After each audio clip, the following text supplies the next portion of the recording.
미국이 시리아 영토 안에 있는 이슬람 무장 세력 이슬람 국가 IS 근거지에 대한 공습을 시작했습니다. 전투기와 폭격기, 토마호크 미사일이 동원돼 무기고 등을 집중 타격하고 있습니다. 네, 워싱턴 특파원 연결합니다. 왕선택 특파원.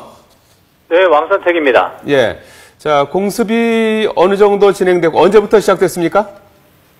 네, 조금 전부터 시작되고 있습니다. 미 국방부는 시리아 내 이슬람 국가 IS에 대한 공습을 시작했다고 잠시 전에 발표했습니다.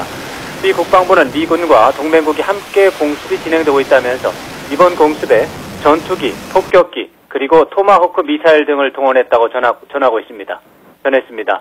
공습을 함께한 동맹국은 사우디아라비아, 요르단, 그리고 아랍에미리트 연합, 바레인 등입니다. 공습 장소로는 시리아 동북부 지역인 라카 등이 거론되고 있는데 구체적인 장소가 확인된 것은 아닙니다.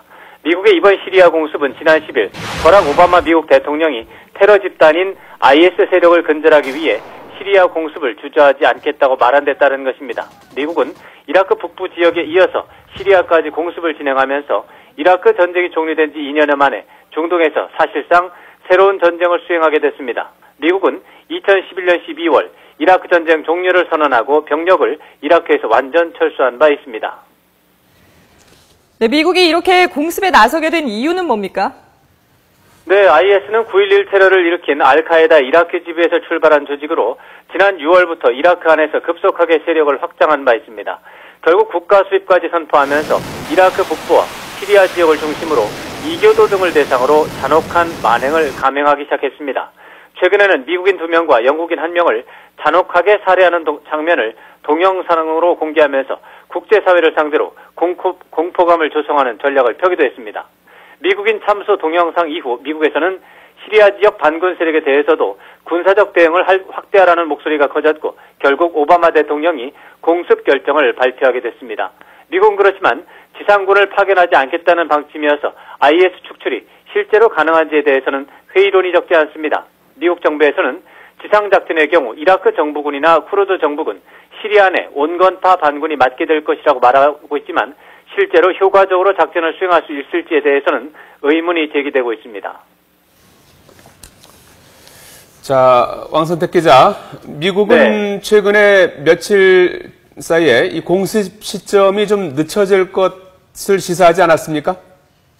네, 그렇습니다. 서멘사 파워 유엔 주재 미국 대사의 경우 텔레비전 방송에 출연해서 미국은 단독으로 공습을 단행하지는 않을 것이라고 말한 바가 있습니다.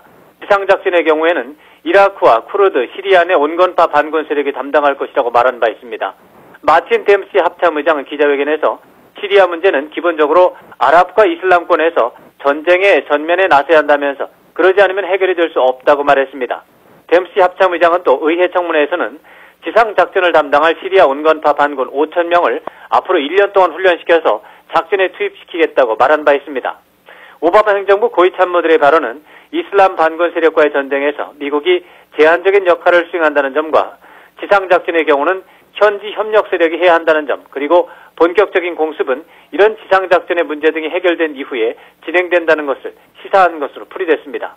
이런 상황에서 공습이 진행된 것은 현재 뉴욕에서 열리고 있는 유엔 총회에서 오바마 대통령과 케리 국무장관이 국제사회를 상대로 동참을 호소하는 상황에서 아랍 국가들이 동참하고 있다는 점을 홍보하는 효과를 노렸기 때문으로 분석됩니다.